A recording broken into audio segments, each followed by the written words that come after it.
কলকাতার গার্ডেন রিচে একটি বহুতল ভেঙে পড়ে একেবারে বিপর্যয়ের সৃষ্টি হয়েছে। সেখানে আশপাশে যে ঝুপড়িগুলো ছিল সেই ঝুপড়িগুলোর ওপরেই কিন্তু ভেঙে পড়ে বহুতলটি এবং স্বাভাবিকভাবেই ক্ষতিগ্রস্ত হয়েছেন এই ঝুপড়িতে বসবাসকারী বেশ কয়েকটি পরিবার। তাদের মধ্যে বেশ কয়েকজনের অবস্থা ইতিমধ্যে আশঙ্কাজনক, এমনটাই জানা যাচ্ছে। আহত যারা হয়েছেন তাদের ইতিমধ্যেই নিয়ে যাওয়া হয়েছে হাসপাতালে, তাদের চিকিৎসা চলছে এবং যে ধ্বংসস্তূপ রয়েছে সেখানে সেই ধ্বংসস্তূপ সরিয়ে উদ্ধার কাজ চলছে জোর তৎপরতায়। প্রশাসনের তরফ থেকে দমকল বাহিনী, বিপর্যয় মোকাবিলা বাহিনী সেখানে রয়েছেন, উদ্ধার কাজ চলছে। সেখানে খোদ মেয়র ফিরহাদ হাকিম কিন্তু সেখানে রয়েছেন, তিনি সশরীরে পর্যবেক্ষণ করছেন, সরেজমিনে পর্যবেক্ষণ করছেন গোটা ঘটনার কি ঠিকঠাকভাবে উদ্ধার কাজ চলছে কিনা বা আহতদের সঠিকভাবে সুস্থভাবে উদ্ধার করে তাদের হাসপাতালে পাঠানো হচ্ছে কিনা, সমস্ত বিষয়টা একেবারে খতিয়ে দেখছেন মেয়র ফিরহাদ হাকিম। কিছুক্ষণ আগেই মুখ্যমন্ত্রী মমতা বন্দ্যোপাধ্যায় খোদ এসেছিলেন ঘটনাস্থলে এবং তিনি এসে সেখানে গোটা এলাকা পরিদর্শন করেন, ঘটনাস্থল পর্যবেক্ষণ করেন এবং স্থানীয়দের সঙ্গে তিনি কথা বলেন। তারপর তিনি চলে যান হাসপাতালে, সেখানে গিয়েও আহতদের সঙ্গে কথা বলেন মুখ্যমন্ত্রী।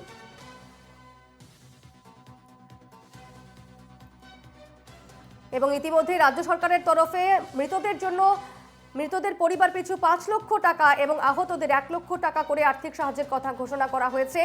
এবং এই গোটা বিষয়টি নিয়ে ইতিমধ্যেই রাজনৈতিক চাপানুতোর শুরু হয়ে গিয়েছে। কি বলছেন সুকান্ত মজুমদার এবং দিলীপ ঘোষ, শুনবো।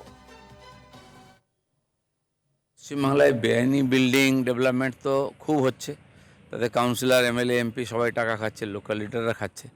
এখানে নির্মাণ ব্রিজ ভেঙে পড়ে, ফ্লাইওভার ভেঙে পড়ে, এখন বিল্ডিং ভেঙে পড়ছে। বিল্ডিং যদি রং করে হাতে দিয়ে দিত, তারপর মানুষ ওতে থাকতো, তারপর যদি ভাঙতো, তাহলে কি অবস্থা হতো। এই যে দুর্নীতি হচ্ছে, যেখানে অর্ধেক টাকা দিয়ে দিতে হচ্ছে লোকাল লিডারদেরকে, কাউন্সিলরদেরকে, ফলে কোনো মতে ইট বালি দিয়ে দাঁড় করে দিচ্ছে বাড়ি। যে কিনছে তার পুরো জীবনটাও কাটাতে পারবে না, মাঝখানে ভেঙে পড়বে।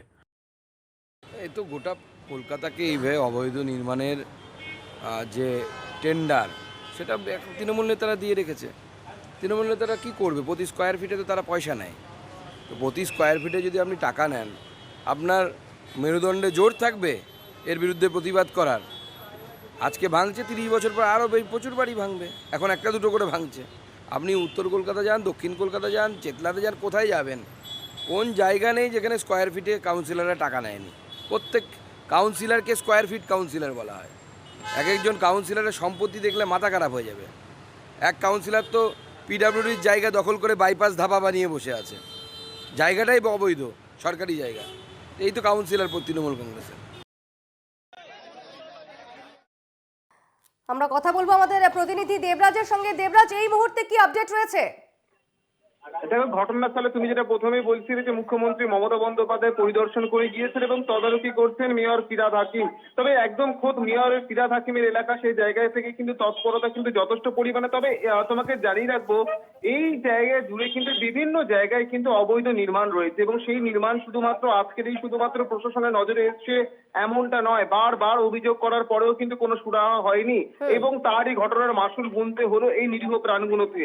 তবে তোমাকে জানিয়ে রাখবো যে 5 তলা বিল্ডিং, যে 5 তলা বিল্ডিং ভেঙে কিন্তু একদম বসে গিয়েছে, সেটা কিন্তু 5 তলা বিল্ডিং রূপান্তরিত হয়েছে 2 তলা বিল্ডিং এ, অর্থাৎ 3টে তলা কিন্তু একদম মাটিতে বসে গিয়েছে। তো স্বাভাবিকভাবে বোঝা যাচ্ছে যে প্রচুর পরিমাণে যারা এই ঠিকা কর্মী ছিল, তারা কিন্তু এই বাড়িতেই ছিল, তাদের কিন্তু একটা অংশ কিন্তু নিঃসন্দেহে কিন্তু সেখানে থাকতে পারে বলে আশঙ্কা করা হচ্ছে। তবে ইতিমধ্যে কিন্তু 2জনকে উদ্ধার করা হয়েছে এবং 2জনে কিন্তু মহিলা এবং অনেক বাচ্চা, তারা শিশু, তারা সেই মুহূর্তে তুমি জানো রাত 12টার সময় আচমকা এই ঘটনা।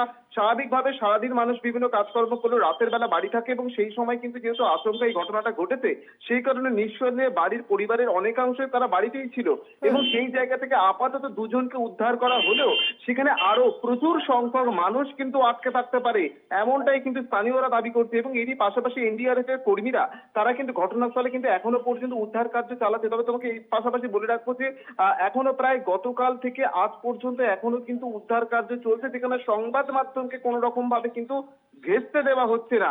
অর্থাৎ সেই জায়গা থেকে বুঝতেই পারছো তো কোনো রকম ভাবে একটা প্যানিক যাতে না ছড়িয়ে পড়ে। অর্থাৎ তুমি জানো যে দীর্ঘ সময় ধরে কিন্তু উদ্ধার কার্য চলছে এবং চলবে, কারণ 3 তলা বিল্ডিং বসে গিয়েছে, একদম 2 তলায় রূপান্তরিত হয়েছে। নিচে প্রচুর পরিমাণে সাধারণ মানুষ থাকতে পারে এই আশঙ্কা করা হচ্ছে এবং ইতিমধ্যে তাদেরকে কিন্তু এসএসকেএম হাসপাতাল এবং স্থানীয় হাসপাতালে তাদের নিয়ে যাওয়া হয়েছে। মুখ্যমন্ত্রী মমতা বন্দ্যোপাধ্যায় তাদেরকে পরিদর্শন করেছে এবং যারা মৃতদের পেয়েছে, তুমি যেটা প্রথমে বললে যে 5 লক্ষ টাকা এবং 1 লক্ষ টাকা ক্ষতিপূরণ করার কথা কিন্তু উল্লেখ করেছে। তবে নিঃসন্দেহে এই ঘটনা শুধুমাত্র আজকের ঘটনা নয়, এই রকম যদি খবর নেওয়া যায় এবং আমাদের ক্যামেরায় যে ছবিও ধরা পড়ছে, বিভিন্ন জায়গায় কিন্তু মুড়িমুড়কির মতন এই চত্বরে কিন্তু একাধিক অবৈধ নির্মাণ কিন্তু রয়েছে এবং সেই জায়গা থেকে পুলিশি তৎপরতা, প্রশাসনের তৎপরতা কিন্তু একদমই দেবরাজ, নিষ্ক্রিয়। যেই সমস্ত এই ঘটনা কিন্তু ঝুপড়িগুলোর তার সাথে ওপর প্রমাণ করে। বহুতল ভবনটি ভেঙে পড়েছে, সেই ঝুপড়িতে যারা বসবাস করতেন তাদের অবস্থা এই মুহূর্তে কেমন? তারা কেমন আছেন? তারা কি করছেন?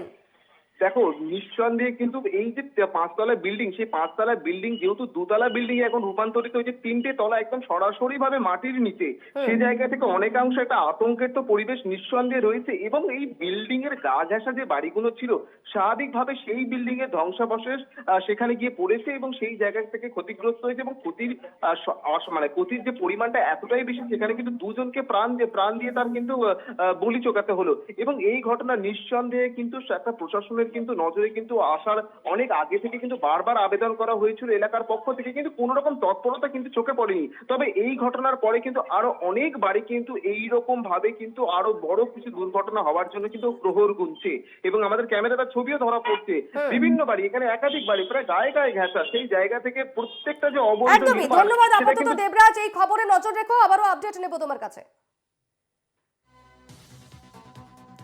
চলছিল বেআইনি নির্মাণ, অভিযোগ স্থানীয়দের একাংশের। কিভাবে মিলল ছাড়পত্র? উঠছে একাধিক প্রশ্ন। ব্যবস্থার আশ্বাস দিয়েছেন খোদ মেয়র ফিরহাদ হাকিম। রাজ্যকে পদক্ষেপ করতে আর্জি জানিয়েছেন বিরোধী দলনেতা শুভেন্দু অধিকারী।